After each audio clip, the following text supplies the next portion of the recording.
ತಾವರೆಕೋಟೆ ತಾಲೂಕು ಅಂತರಸಂತೆ ಹೋಬಳಿ ಡಿಬಿಕುಪ್ಪೆ ಗ್ರಾಮ ಪಂಚಾಯಿತಿಗೆ ಸೇರಿದ ನೆಟ್ಕಲ್ಗುಂಡಿ ಹಾಡಿಯ ಅಂಗನವಾಡಿ ಕಾರ್ಯಕರ್ತೆಯಾದ ಸೀತೆ ಮತ್ತು ಮಾದೇವಿ ಎಂಬುವವರ ಮನೆಯ ಮೇಲೆ ಒಂಟಿ ಸಲಗ ದಾಳಿ ಮಾಡಿ ಹಾನಿ ಮಾಡಿದೆ. ನಿನ್ನೆ ಬೆಳಿಗ್ಗೆ 9 ಗಂಟೆ ಸಮಯದಲ್ಲಿ ಹೊಸ್ತಿಲ ಬಳಿ ಕಸ ಗುಡಿಸುತ್ತಿದ್ದಾಗ ಮನೆಯ ಮುಂದೆ ಪ್ರತ್ಯಕ್ಷನಾದ ಒಂಟಿ ಸಲಗ ಅಟ್ಟಾಡಿಸಿಕೊಂಡು ಬರಲಾಗಿ ಮಾದೇವಿ ಕೂಡಲೇ ಮನೆಯೊಳಕ್ಕೆ ಓಡಲಾಗಿ ಹಿಂದೆಯೇ ಬಂದ ಒಂಟಿ ಸಲಗ ಮನೆಯ ಮುಂಭಾಗ ಮತ್ತು ಸುತ್ತಲೂ ತನ್ನ ಸೊಂಡಿಲಿನಿಂದ ಎಳೆದಾಡಿ ಮೇಲ್ಚಾವಣಿಯ ಹಂಚುಗಳು ಮತ್ತು ಹೊರಗಿನ ಗೋಡೆಗಳನ್ನು ಕೆಡವಿ ಹಾಕಿದ್ದು, ಸಾಲದೆಂಬಂತೆ ಪಕ್ಕದ ಮನೆಯ ಸೀತಾ ಎಂಬ ಅಂಗನವಾಡಿ ಕಾರ್ಯಕರ್ತೆ ಮನೆಯನ್ನು ಹಾನಿ ಮಾಡಿರುವ ಪ್ರಕರಣ ತಡವಾಗಿ ಬೆಳಕಿಗೆ ಬಂದಿದೆ. ಜಿನುಗುಡುವ ಮಳೆಯ ನಡುವೆಯೂ ದಿಢೀರೆಂದು ಆದಿವಾಸಿ ಮಹಿಳೆ ಮಹಾದೇವಿಯವರ ಮನೆಯ ಮುಂದೆ ಬಂದ ಆನೆ ಸೊಂಡಿಲಿನಿಂದ ಮೇಲ್ಚಾವಣಿಯನ್ನು ಎಳೆದಾಡಿದೆ. ತಕ್ಷಣ ಕಿವಿ ಸರಿಯಾಗಿ ಕೇಳದ ಮಾದೇವಿ ಓಡಿ ಹೋಗಿ ಮನೆಯೊಳಗೆ ಅವಿತುಕೊಂಡಿದ್ದಾಳೆ. ಮನಬಂದಂತೆ ಹಾನಿ ಮಾಡಿದ ಸಲಗ ಪಕ್ಕದ ಸೀತೆ ಎಂಬುವವರ ಮನೆಯ ಮೇಲೂ ದಾಳಿ ಮಾಡಲು ಮುಂದಾಗಿದೆ. ದೃಶ್ಯವನ್ನು ಕಣ್ಣಾರೆ ಕಂಡ ಸೀತೆ ಮತ್ತು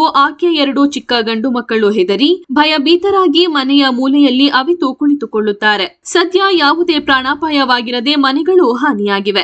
ಘಟನೆ ನಡೆದು 2 ದಿನವಾದರೂ ಪರಿಶಿಷ್ಟ ವರ್ಗಗಳ ಕಲ್ಯಾಣ ಅಧಿಕಾರಿಯಾಗಲಿ, ಗ್ರಾಮ ಪಂಚಾಯಿತಿ ಅಧಿಕಾರಿಯಾಗಲಿ, ತಾಲೂಕು ಆಡಳಿತವಾಗಲಿ ಅಥವಾ ಸಂಬಂಧಿಸಿದ ಅಧಿಕಾರಿಗಳಾಗಲಿ ಸ್ಥಳಕ್ಕೆ ಭೇಟಿ ನೀಡಿ ಪರಿಶೀಲನೆ ಮಾಡದಿರುವುದು ಮಾತ್ರ ಅಧಿಕಾರಿಗಳ ಕರ್ತವ್ಯಕ್ಕೆ ಹಿಡಿದ ಕೈಗನ್ನಡಿಯಾಗಿದೆ. ಈಗಲಾದರೂ ಜಿಲ್ಲಾಡಳಿತ ಸಂಬಂಧಿಸಿದವರ ಮೇಲೆ ಸೂಕ್ತ ಕ್ರಮ ಕೈಗೊಂಡು ಹಾನಿಗೊಳಗಾದ ಆದಿವಾಸಿ ಮಹಿಳೆಯರಾದ ಮಹಾದೇವಿ ಮತ್ತು ಸೀತಾ ಕುಟುಂಬಕ್ಕೆ ಆಸರೆ ಆಗುವವರೇ ಕಾದು ನೋಡಬೇಕಿದೆ.